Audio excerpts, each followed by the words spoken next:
Now we're on to question 10. And here, this question is of 7 marks. And also, we're given values of the angles.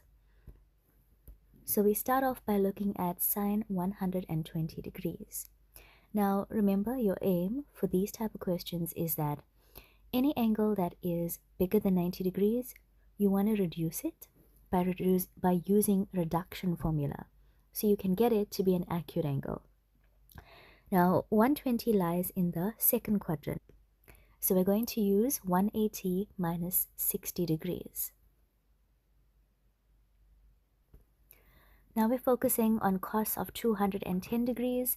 That lies in the third quadrant. Let's use 180 plus 30 degrees. We're now on to tan of 315. That lies in the fourth quadrant. So we use 360 minus 45 degrees. Now, since cos 27 is an acute angle, it's already in the first quadrant. So I'm going to leave it as is for now. Now focusing on the denominator, we have sine of 63 degrees. Normally, there wouldn't be a need to reduce this since it's already in the first quadrant.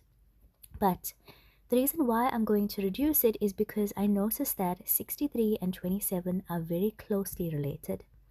If I use 90 minus and I reduce sine 63, I will have sine of 90 minus 27. So that's good, right? Because we need those angles to be the same. Now we have cos of 540 degrees. And I've spoken about this before. When you are given an angle that is bigger than 360, all you have to do is minus 360 from it. So 540 minus 360 is 180. So that becomes cos 180. Now the next step is to apply all of these reduction formulas and get the answer for each one. First focusing on sine of 180 minus 60 degrees. So we said 180 minus lies in the second quadrant where sine is positive. So that's going to be positive sine 60. Now we have cos of 180 plus 30 degrees. 180 plus lies in the third quadrant where cos is negative. So that becomes negative cos 30. Now focusing on tan 360 minus 45. 360 minus lies in the fourth quadrant where tan is negative. That becomes negative tan 45. And I'm just going to place the cos 27 next to that. In the denominator, we're focusing on sine 90 minus 27. That's in the first quadrant. All the ratios are positive, but 90 changes sine into cos.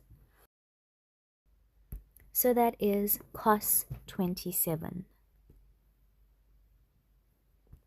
Now the next part, cos 180. You can either substitute at the moment or you can leave it as is, but I think we should substitute. Cos 180 is equal to negative 1. Now at this point, we notice that we've got cos 27 in the denominator as well as the numerator. They cancel out with each other. From what we're left with, we notice that those are special angles. So I'm going to go ahead and substitute their corresponding ratios. Okay, so here we have it. Sine 60 is square root 3 over 2. Negative cos 30 is negative square root 3 over 2. Negative tan 45 is negative 1. And we had negative 1 in the denominator.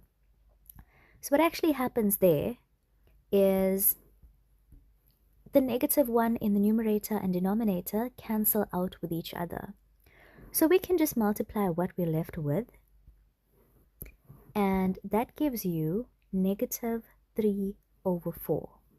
So this is your final answer.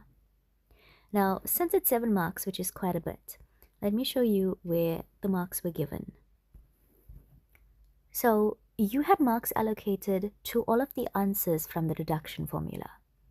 So sine 60, negative cos 30, negative tan 45, cos 27, and also the cos 180, where we had minus 360 from 540. Then You had 1 mark allocated to substituting your special angles and 1 mark for the final answer.